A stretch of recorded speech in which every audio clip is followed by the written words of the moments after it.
will talk about how can you change or add your phone number on your Temu app. We're going to figure out the solution on how you can do that on your app.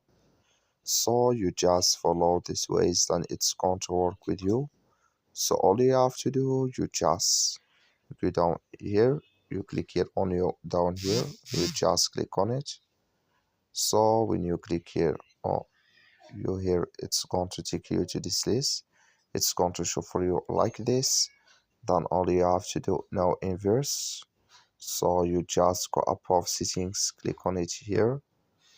So when you click on settings here, it's going to take you to next step here. It's going to show for you like this. Click here on account security. So then you come to next step here. You come here to mobile phone number. Click here on add. Then here add your phone number and you click here on search. Then it's going to add with you. That's all you have to do. Thank you for watching. Don't forget to support us by liking and subscribe.